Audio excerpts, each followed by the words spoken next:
Hej og velkommen til de helt nye vedligeholdelsestips fra Kompar.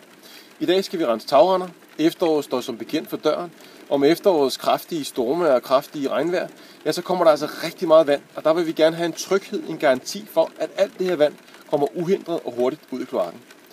Det vi skal bruge, det er en spand. Det er en hjemmelavet tagrenderenseskov, som jeg har lavet af en gammel opvaskebeholder. Jeg har lavet en tunge på den, så den kan komme helt ned i bunden af tagrenden. Og så skal vi selvfølgelig også bruge en stige, fordi så lange ben har jeg trods alt heller ikke. Tungen gør, at det kommer helt ned i bunden af tagrenden.